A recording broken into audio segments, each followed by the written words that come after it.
Pandemi COVID-19 belum juga mereda. KPU telah memutuskan untuk melanjutkan tahapan Pilkada 2020. Bawaslu sebagai lembaga pengawas pemilu yang salah satu tugasnya adalah melakukan penanganan pelanggaran Pilkada 2020. Tentu telah melakukan persiapan-persiapan dan juga SOP terkait prosedur penanganan pelanggaran di masa pandemi COVID-19 ini. Untuk lebih jelasnya, pada kesempatan siang hari ini saya akan berbincang-bincang dengan Bapak Taryono SH, Ketua Bawaslu Kabupaten Boyolali sekaligus Kodim Penanganan Pelanggaran.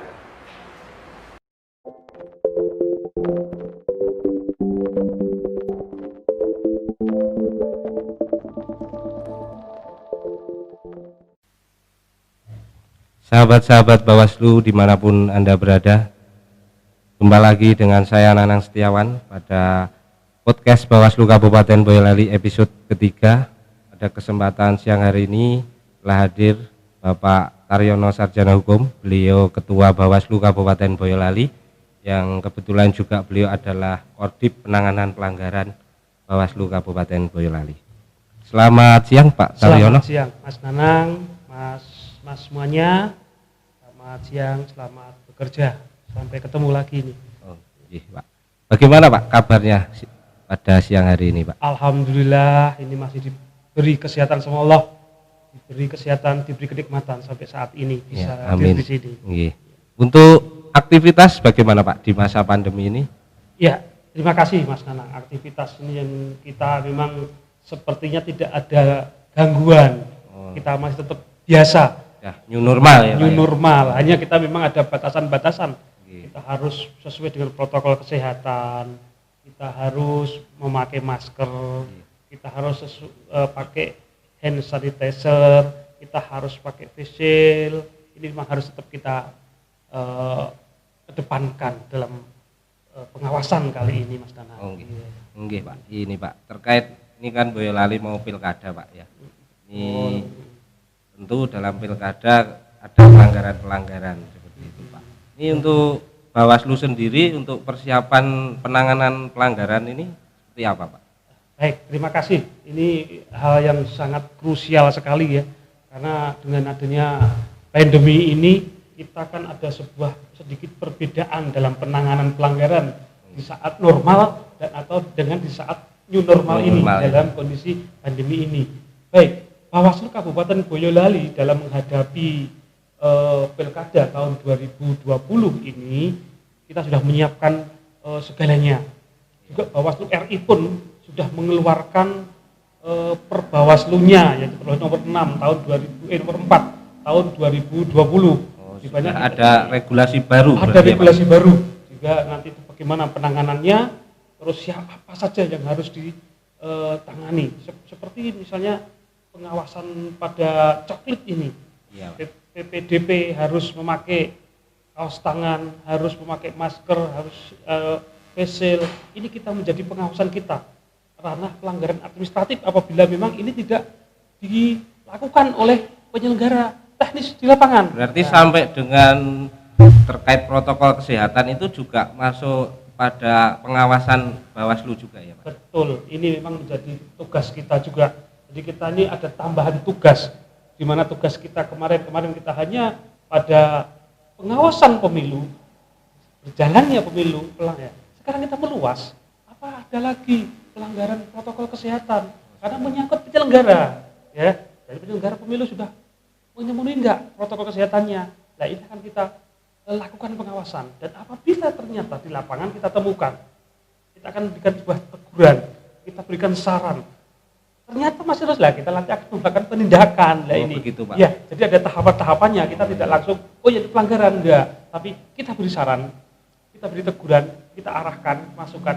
Kalau memang sudah disarankan, sudah dikasih masukan, tetapi tetap melanggar penyelenggara teknis atau bahkan diri kita sendiri di bawah kita baru melakukan penindakan. Berarti gitu. Bawaslu pada intinya mengedepankan upaya-upaya pencegahan seperti ya, itu ini, Pak ya. Betul Mas Nanang. Jadi untuk penanganan pelanggaran Bawaslu ini memang kita pencegahan itu lebih utama.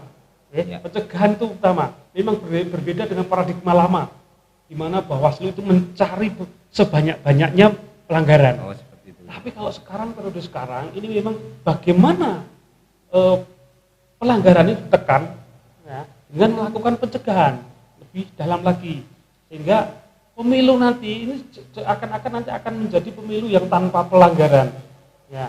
Walaupun mungkin kalau tanpa pelanggaran yang dapat nama bukan Bawaslu mungkin ya, iya, Pak. mungkin penyelenggara sebelah. Gitu ya, Pak. Tetapi ini memang sudah komitmen dari Bawaslu menciptakan demokrasi yang bersih, Iya.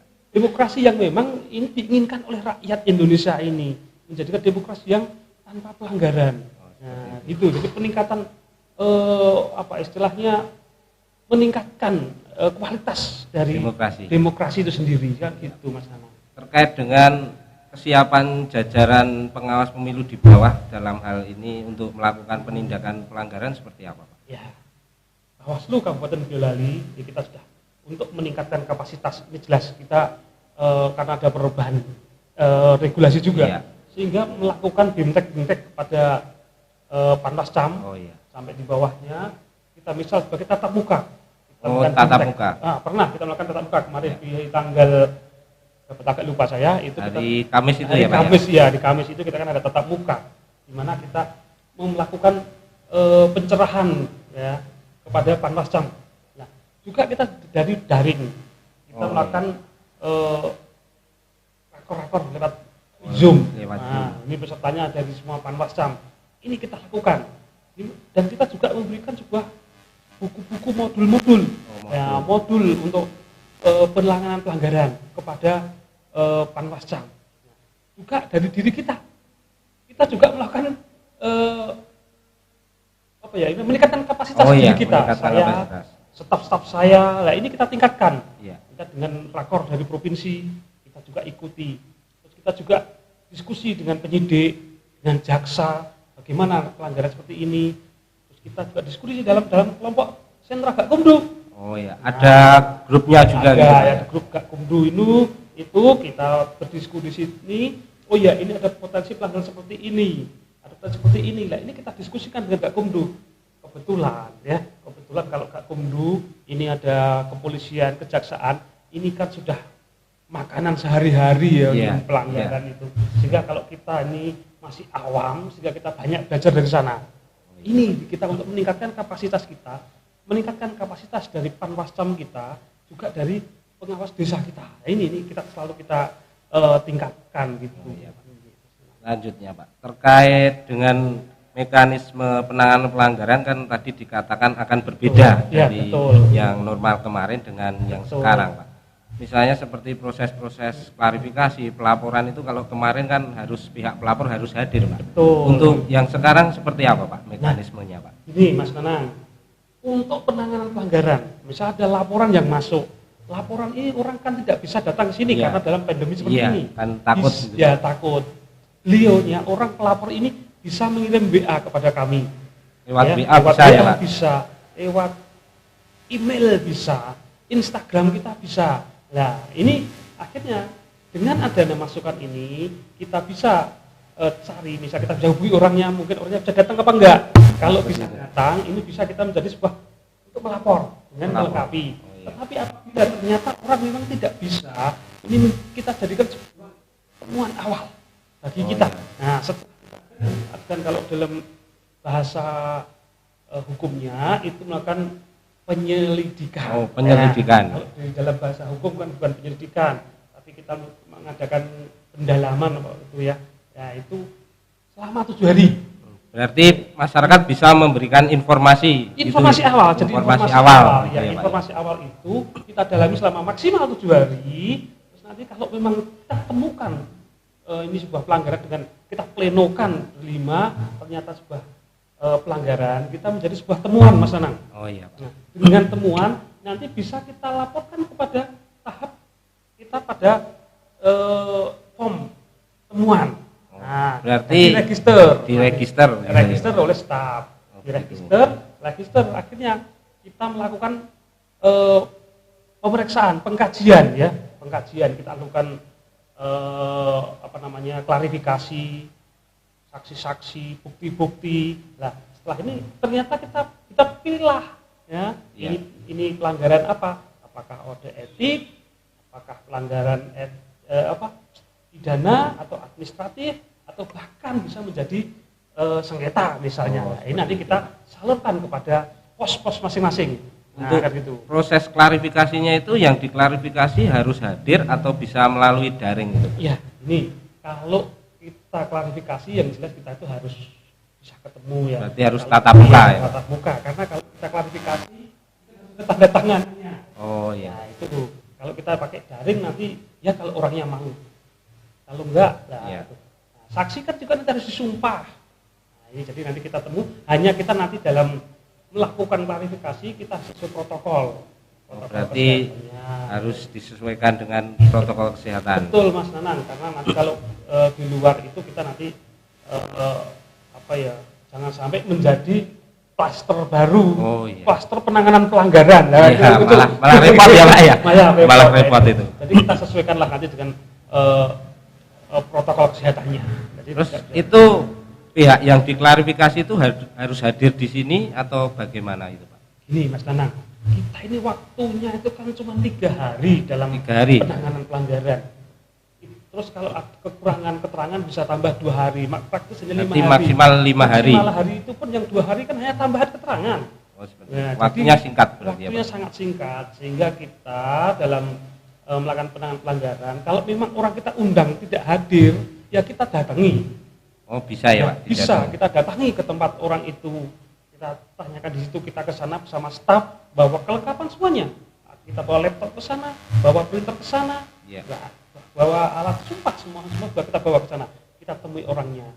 Nah, orangnya dalam memberikan keterangan, nanti di situ kita klarifikasi, kita tanda tangan di situ, baru kita tahap berikutnya yang lain. Nah, kalau sudah lengkap, Mas Nanang, biasanya nanti ada terlapor. Kita klarifikasi, pelapor klarifikasi, saksi-saksi semua kita klarifikasi, kita akhirnya bikin sebuah kajian. Kita buat kajian, kita kaji bersama, terus akhirnya kita plenokan bersama. Nah, setelah pleno, ini memang agak berbeda dengan Undang-Undang Nomor 7 Mas Nanang, karena kita undang-undang kita pakai kan Undang Nomor 10 ya, sehingga kita rapat gak gumbu. Beda dengan, beda dengan Undang-Undang Nomor 7. Beda lagi ya regulasi. Nah, Undang-Undang Nomor 7 itu rapat gak kublu sudah harus dari awal. Tapi kalau ini kan hanya satu kali. Satu kali aja Pak. Kalau di Undang-Undang Nomor 7 kan 4 kali, 4 tahap rapat gak kublu. Nah ini ada perbedaan inilah yang harus kita pahami semuanya. Bahkan Panwascam mungkin yang kemarin sudah ikut tahunya masih seperti regulasi yang lama. Lah ini makanya kita harus benar-benar menggali lebih dalam lagi. Kita memahami norma-norma hukumnya, perbawaslunya, undang-undangnya lah ini sehingga kita tidak melanggar SOP dalam penanganan pelanggaran. Misalnya Pak, kan itu tadi disebutkan bahwa waktu penanganan 3 hari plus 2 hari. Itu misalnya yang diklarifikasi ini tidak hadir atau misalnya seperti in absentia itu, apakah bisa dilanjut itu Pak prosesnya itu Pak? Ya, ini memang di undang-undang ini ada ada aturan in absentia memang. Tetapi yang namanya in absentia itu di pengadilan. Oh, berarti harus kita usahakan terlapor ini harus kita ketemukan Mas Nanang. Oh, gitu ya Pak. Kita semaksimal mungkin dengan waktu yang seminim itu ya Pak. Ya kita cari karena di Undang-Undang Nomor 10 ini kita menggunakan sistem jam hari kerja. Oh, hari kerja. Bukan berarti hari Sabtu Minggu hari kalender. Oh, hari kalender. Berarti Sabtu Minggu tidak. Sabtu Minggu masuk. Oh, masuk. Tetap dihitung ya, Pak ya. Tetap dihitung. Beda dengan Undang-Undang Nomor 7. Undang-Undang Nomor 7 itu harinya hari kerja. Hari kerja. Sabtu Minggu bisa libur. Ya. Nah, ini menjadi problematika sendiri waktu ini Mas Nanang bagi penanganan pelanggaran Mas Nanang.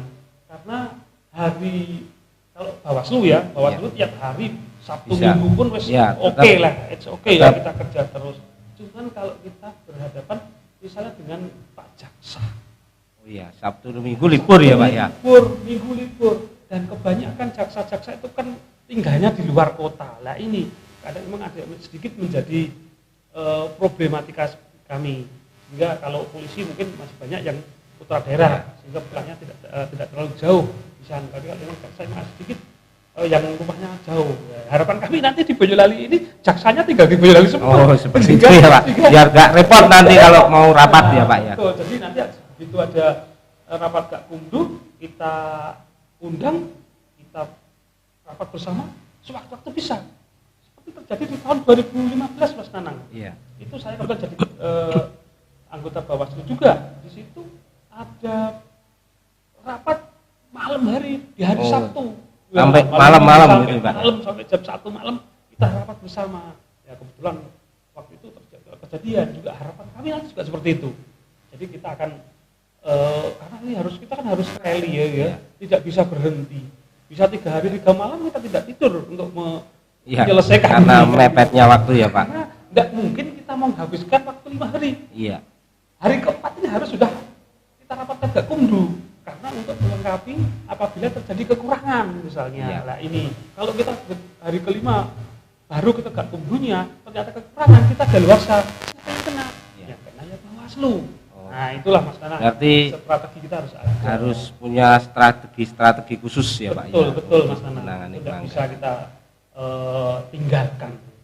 Ini kan tahapan sudah dimulai kembali ya Pak. Dan saat ini setelah memasuki tahapan mutarlih ya Pak. Ya. Itu kira-kira apa Pak? Pelanggaran-pelanggaran seperti apa yang biasanya terjadi Pak dalam tahapan mutarlih ini? Ya, ini mutarlih itu ini kita sekarang harus sedikit bedakan untuk pelanggarannya Mas Nana. Iya. Ada pelanggaran administratif yang banyak terjadi.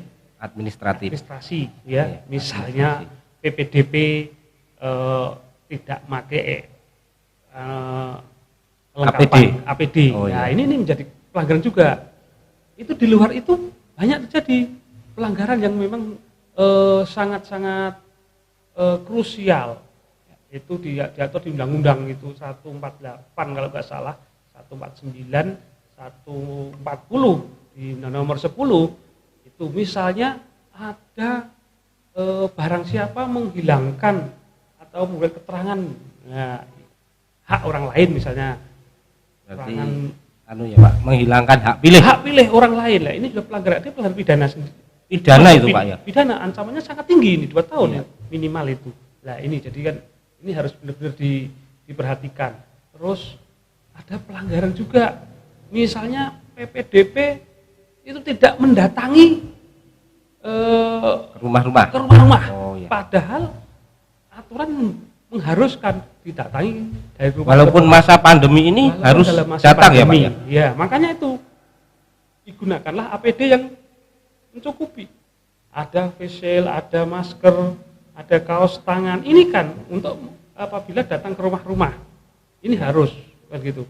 Kalau enggak datang ke rumah, takutnya nanti data itu kan tidak valid. Misalnya orang sudah keluar dari situ tidak tahu kalau sudah pindah, ya. PPDP diganjel aja. Nah, ini menjadi problema yang besar bagi Bawaslu. Karena apa? Bawaslu itu harus memastikan Mas Nanang, satu suara pun tidak boleh hilang. Ya.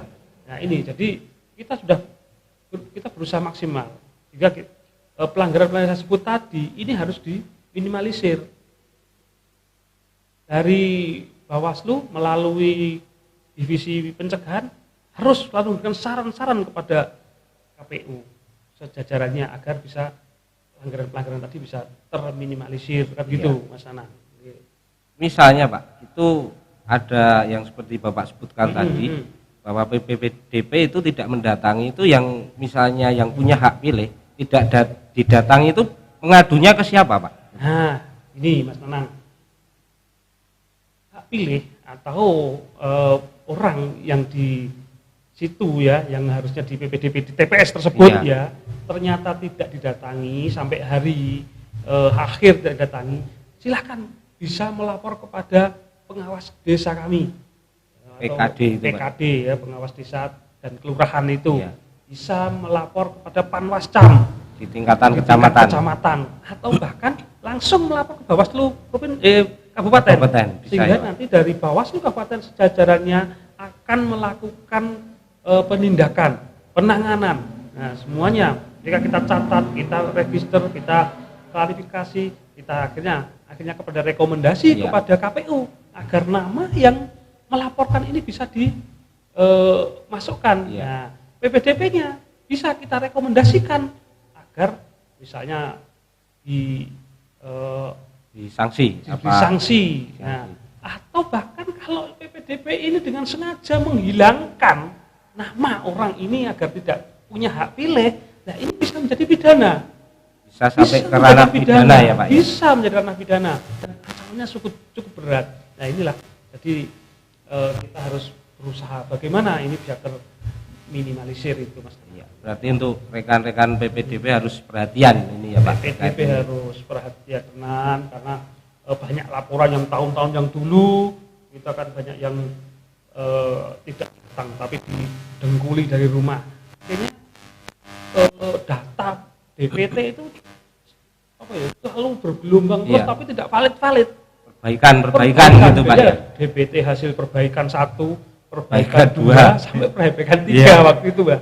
Tidak valid, itu pun masih banyak yang belum masuk. Kadang orang meninggal 4 tahun 5 tahun masih masuk ya Pak ya, seperti itu. Anggota TNI, Polri ya. Masuk. Nah, bahkan ada anak kecil masuk. Belum 17 tahun masuk DPT. Masuk. Nah, itulah jadi fungsinya. Walaupun nanti bisa memakai C6 ya itu dengan KTP ya, dengan KTP ya, mungkin bisa, tapi kan itu juga harus prosesnya harus sulitan nanti Pak ya. Dan itu kan dibatasi hanya berapa orang setiap KTP. Setiap TPS lah itu kan dibatasi. Nah, inilah yang harus menjadi perhatian penyelenggara teknisnya nanti kan. Iya. Ini Pak, terkait dengan orang bisa melaporkan tadi, itu yang mempunyai hak untuk melapor itu siapa saja Pak? Nah ini di dalam Undang-Undang Nomor 10 tahun 2016 Mas Nanang, ini sudah diatur siapa yang menjadi pelapor, yang bisa menjadi pelapor. Yang jelas satu adalah warga negara yang memiliki hak pilih ya, di wilayah ini. Oh berarti kalau ini pilkada Boyolali harus orang Boyolali ya Pak? Boyolali, karena orang Salatiga kan tidak punya hak pilih tidak bisa melaporkan ya Pak? Melapor itu, jadi warga negara itulah warga negara yang memiliki hak pilih. Yang kedua adalah pemantau pemilu. Nah, pemantau. Nah, di Boyolali ada nggak pemantau nanti? Nah, sekarang ini belum ada ya, tapi nanti kalau yang datar ada. Itu harus terdaftar ya Pak? Harus terdaftar dan harus melalui verifikasi oleh KPU. Berarti mendaftar dan verifikasinya oleh KPU. Beda dengan Undang-Undang Nomor 10. Undang-Undang 10 kan Undang-Undang 7. Undang-Undang 7 kan dari Bawaslu. Bawaslu. Tapi ini dari KPU. Memang ada perbedaan undang-undang ya. Yang ketiga, ini adalah tim pemenangan atau calonnya itu bisa menjadi pelapor di dalam pelanggaran itu. Nah, pelanggaran ini tiga inilah yang bisa menjadi pelaporkan itu ya Pak. Betul Mas Anang. Jadi kalau ada misalnya, bahkan saya pernah melakukan nih Mas Anang ini, melakukan sosialisasi di masyarakat, ternyata ada pertanyaan. Iya. Ini dari seorang anggota Polri. Bagaimana Pak? Saya anggota Polri. Oh iya, nggak punya hak pilih ya Pak ya? Pilih. Iya. Nah, saya menemukan adanya sebuah pelanggaran. Apa yang harus kami perbuat? Nah, akhirnya saya jawab, Mas. Bapak kan tidak punya hak pilih, tapi kan Bapak melihat ada pelanggaran.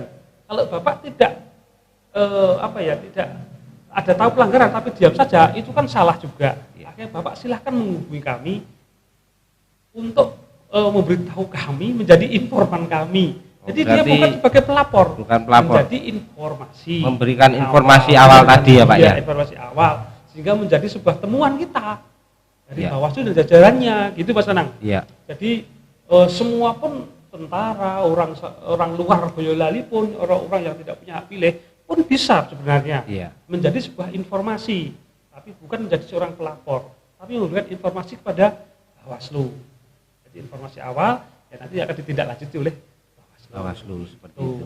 Iya Pak. Kita flashback ke belakang Pak. Ini kan di Boyolali dari pilkada 2005, 2010, 2015 itu kan tren pelanggarannya kan kalau saya lihat datanya kan naik, bahkan pada tahun 2015 itu ada 66 pelanggaran ya Pak ya. Terus ini adakah strategi khusus dari Bawaslu untuk menekan angka pelanggaran ini Pak? Ya, ini Mas Nanang. pelanggaran itu dari 2005 sampai 2015. 2015 itu pertentangan yang sangat luar biasa sekali. Karena itu waktu itu head to head ya, calon hanya dua ya Pak? Hanya dua, sehingga pelanggaran itu sangat besar, yaitu 66 seperti yang disebut Mas Nanang tadi.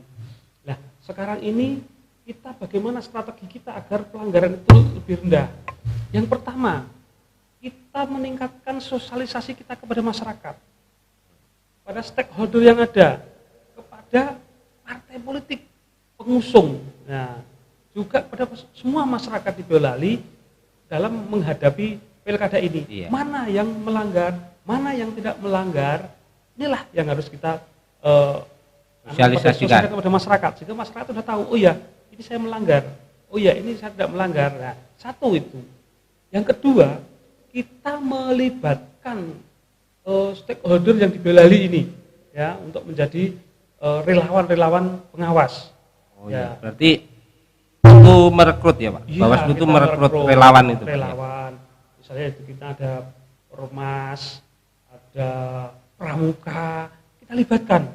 Terus ada juga kita membentuk kemarin itu sekolah kader pengawas SKPP daring. SKPP daring ya, lewat daring. Kalau dulu ada langsung, ya, kita didik di Bogor waktu itu selama 2 minggu, 10 hari waktu itu. Nah, kalau sekarang model daring lah.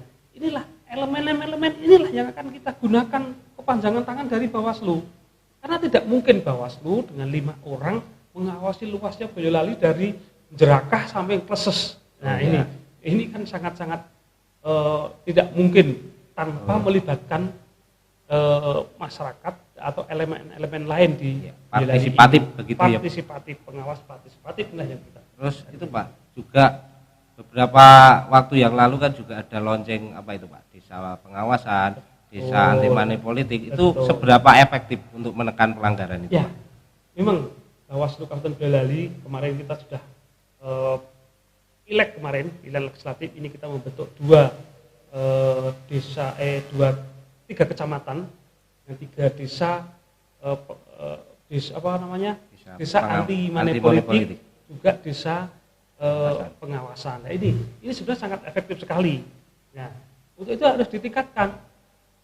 Jangan hanya setelah launching kita berhenti. Nah, kan gitu. Tapi bagaimana setelah launching ini diskusi-diskusi dengan mereka-mereka itu harus tetap lanjutkan. Komunikasi dengan mereka yang sudah dibentuk kita tingkatkan. Desa-desa yang kemudian hanya 3 desa, kita perluas menjadi misalnya 4 desa, 5 desa dan seterusnya. Nah, ini harus kita tingkatkan.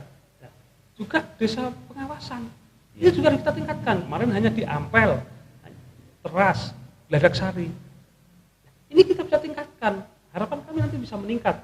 Walaupun model daring pun kita harus kita lakukan dengan peningkatan. Jangan hanya sampai 3 kecamatan atau 3 desa. Harus lebih luas lagi.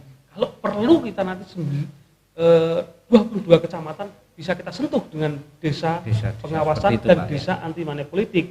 Kita sudah anggarkan juga untuk itu sebenarnya kan. Oh iya. Iya Pak. Ini yang terakhir Pak. Pada tahun 2015 dari data yang kita punya adalah paling banyak adalah pelanggaran netralitas ASN dan perangkat desa juga Pak. Itu untuk upaya-upaya menekan pelanggaran itu bagaimana Pak? Ya, untuk menekan pelanggaran dari netralitas ASN ini masuk ke undang-undang lain ya, sehingga kita sudah melakukan sebenarnya kita melakukan penindakan tahun kemarin kita penindakan ada 3. Sudah ada yang kena sanksi belum itu Pak? Ada yang sudah kena sanksi dari KASN dan ditindaklanjuti oleh Bupati dengan menunda kenaikan pangkat dalam 1 tahun misalnya. Ini menjadi shock terapi sebenarnya bagi ASN. Itu yang pertama. Yang kedua, kita banyak melakukan sosialisasi kepada ASN. Bagaimana bertindak ASN dalam pilkada ini, perangkat desa, dan kita harus banyak mana perangkat desa yang kita rekomendasi kepada Bupati, kepada kepala desa agar melakukan penindakan karena pelanggaran netralitas dari mereka. Itu hanya bisa ditindak sebagai pelanggaran administrasi atau bisa juga dilarikan ke pidana itu Pak? Pelanggaran seperti itu Pak? Ini bisa ke pidana, tapi karena ini di Undang-Undang Nomor 8 ini memang hanya mengatur pada administrasinya. Nah, sehingga kalau pidana itu nanti coba kita gali. Nah, bisa juga kita gali karena unsur-unsurnya harus kita tepat. Tapi yang paling dekat ini memang administrasi, karena di undang-undang ASN itu sangat jelas. Mereka itu harus kan netral. Kalau mereka tidak netral kan bisa menguntungkan atau merugikan pasangan itu calon di itu Pak ya. Di pasal 71 Iya. Undang-Undang nomor 10 itu ada. Nah, sebagai contoh, ini kalau seorang ASN ikut kampanye, nah, atau mendukung pihak lain, sehingga ini unsur menguntungkan salah satu pihak, ini bisa dibuktikan, ini bisa menjadi pidana. Dan di Boyolali sudah terjadi. Oh sudah ada ya Pak ya? Sudah ada 3 orang. Ya. Oh 3. Tahun 2015 itu 3 orang yang bisa bisa dipidana karena tidak netralnya ini. Sehingga 3 orang ini harus dipidana walaupun hanya dengan percobaan, tapi kan sudah merupakan sudah narapidana. Sudah narapidana kan itu. Ada itu. Berarti Jadi ASN dan perangkat desa harus berhati-hati benar ya Pak ya. Berhati-hati benar perangkat desa. Mari kita melakukan demokrasi ini yang bersih, demokrasi ini yang memang demokrasi yang bisa membentuk orang ini biarkanlah masyarakat itu memilih sesuai hati nurani, sesuai harapan rakyatnya kan gitu. Biarkan calon-calon ini mengeluarkan apa program-programnya, visi-misinya begitu ya Pak. Visi-misinya yang untuk meningkatkan kesejahteraan masyarakat, meningkatkan pembangunan di daerahnya ini, bukan hanya karena uang atau karena money politik. Lah ini hindari, ini masyarakat ini harus tahu semua itu. Iya Pak. Ini yang terakhir, bagaimana Pak harapan atau saran-saran atau sosialisasi dari Bapak kepada seluruh warga masyarakat Boyolali Pak, agar Pilkada 2020 ini bisa berjalan dengan baik. Ya, terima kasih Mas Nanang. Harapan kami pada masyarakat Boyolali, kita nanti dalam 2020 ini, bulan Desember kita Pilkada ini, kita lakukan demokrasi ini dengan sebaik mungkin. Jangan lakukan pelanggaran, hindari pelanggaran, jauhi pelanggaran. Dan yang utama, karena kita dalam kondisi yang pandemi ini, tetap perhatikan protokol kesehatan, pakai masker, cuci tangan sesering mungkin dengan sabun. Inilah harapan kami Mas Nana. Sehingga nanti tercipta atau terpilih pemimpin bangsa atau pemimpin Boyolali ini yang benar-benar pemimpin yang harapan rakyat Boyolali, bisa mensejahterakan masyarakat Boyolali, bukan orang pemimpin yang mencari sekedar jabatan. Itu Mas Nana.